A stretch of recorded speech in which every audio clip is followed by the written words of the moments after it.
it was very close in both sets, and even in the third set, I think it was never really, comfortable. You have your breakup, and you're gonna win. In the end of the day, she played well.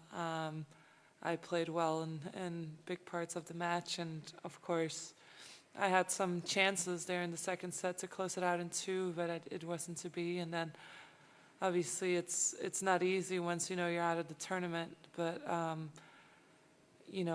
just really tried to fight. I gave it my all out there, and she just played better than me today. And that's that. You just have to take the loss, and that's it. Going into the match knowing that you had to win in straight sets, obviously, normally during a tournament, you just know you just need to get a win. It changed. How much does that change your intensity, your focus, all of that? Well, obviously, it puts more pressure on you, and you have to be out there and get a good start. And I did get a good start. I won the first set, and then it was very close till the end in the second set, and even in the third, I had my chances, but it wasn't to be.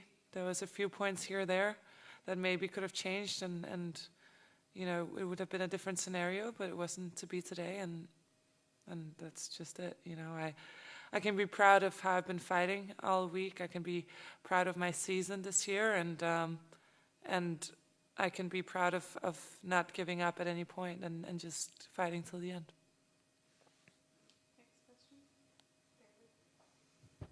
Yeah, speaking of that, winning a slam in January, I guess maybe the one drawback is you don't get to really celebrate it, but now you kind of look back on the season and what you're able to accomplish. Does you feel like it'll sink in even more after this?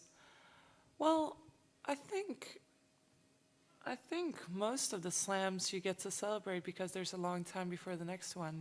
It's kind of you're a slam champion or the reigning slam champion for a while, so it's kind of nice, and it's nice from January till May. It's quite a long time, so it's been a great year. I won my first slam. I won in Beijing and in Eastbourne, and I think I can be proud of just the way that I've handled adversity, and I've handled a lot of things this year, and it's definitely been a tough year. I think it's been really difficult because I think there's a lot of things going on, and you just have to just keep grinding. And it's just great that I can finish the year and say I've won 3 tournaments, I've won my first slam, and I gave it my all here. And I wanted to defend my title, but it wasn't to be.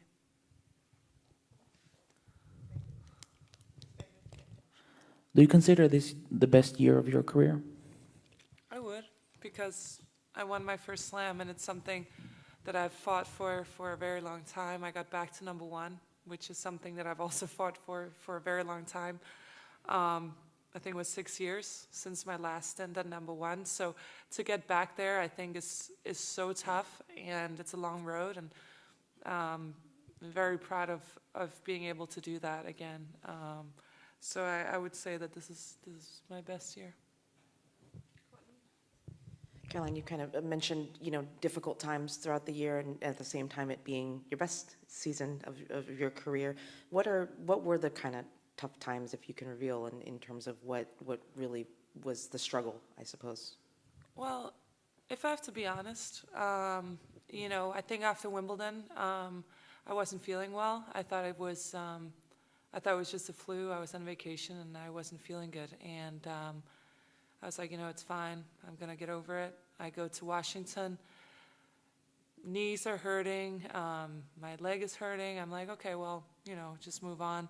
I play in Montreal and something still doesn't feel right. But, I wake up and I can't lift my arms over my head. And I'm like, I don't really know what it is. So I go to the doctor and they tell me everything's fine. And then I'm like, I know that I'm not fine. So just doing a lot of research and just kind of just figuring out what's going on. And so for a while I thought maybe I have mono, maybe I have one of these. And it turns out that I have an autoimmune disease, which is rheumatoid arthritis, which goes in and attacks your joints. And obviously, when the body has a lot of fluids in it, and you swell up, you get tired, you get exhausted, all these things. So it's been a lot to just take in. And after the U.S. Open, I just kind of had to figure out what really was going on. And so that's when I really figured it out. I went to see one of the best doctors that there is and, started treatment. And, at the end of the day, it's obviously not ideal for anybody. And I think when you're a professional athlete, it's also not even more ideal. But at the end of the day, you find a plan, you figure out what to do, you do your research, and thankfully there's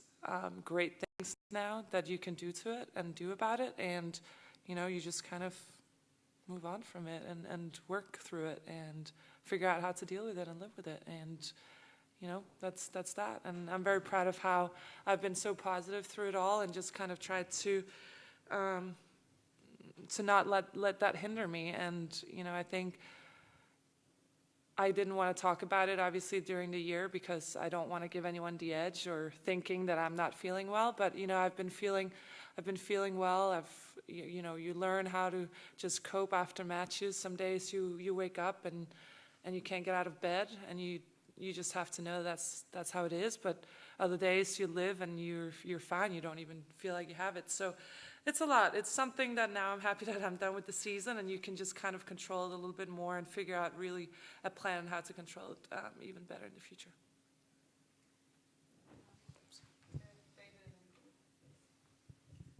I was just wondering whether the condition you have, whether it requires like care or treatment on a daily basis, or how does it work? It's an everyday thing.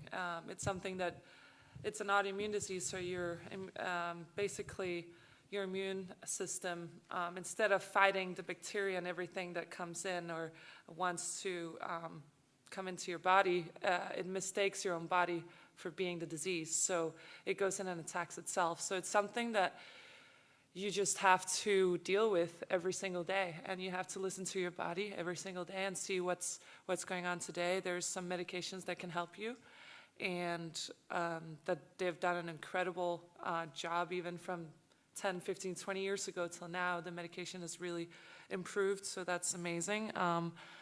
But other than that, you have to think about diet, sleep, everything else, and it's a lifetime thing. It's not something that just goes away. And so obviously that's sometimes, in the beginning it was a shock, just you feel like you're the fittest athlete out there.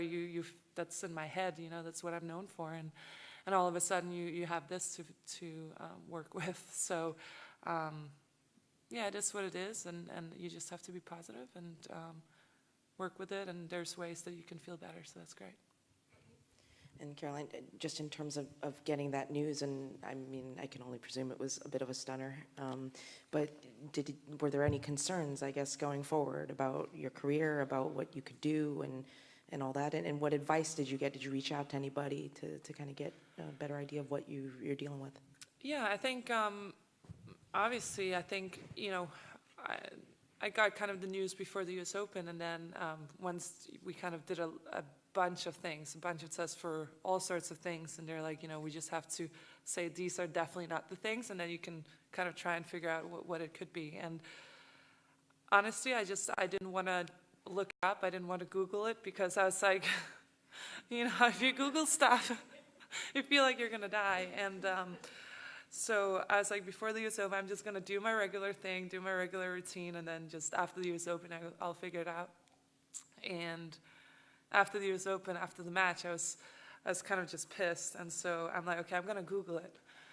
And then I start Googling, and I'm like, oh, shoot, all these symptoms, this is exactly how I feel. And then it's like, you're going to live, shorter. You're going to, your heart may not work properly. I'm just like, oh, my God.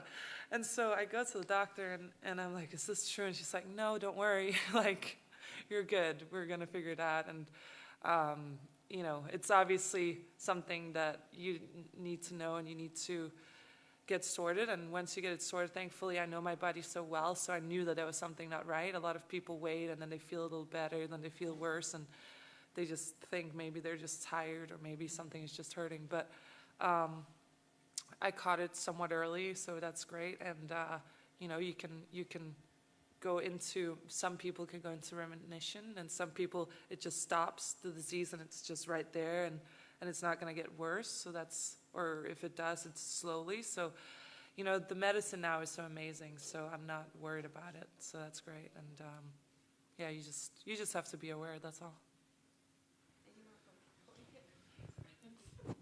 But you won Beijing, so that must have been quite the, I mean, I know that you were emotional kind of in that run and getting that win. So what did that kind of mean to you after all of that? I think that meant so much to me. I think, you know, you obviously start, you know, asking yourself questions. What does this mean? Does it mean that I can't get in this great of a shape that I was in before this? And, you know, honestly, the doctor, she was amazing, and she just said, you know, you can do whatever you want to do. It's not going to, you know, you have to feel your body, and it's a lot of it is also mental. You know, you have to believe in yourself, and you have to believe you can do it.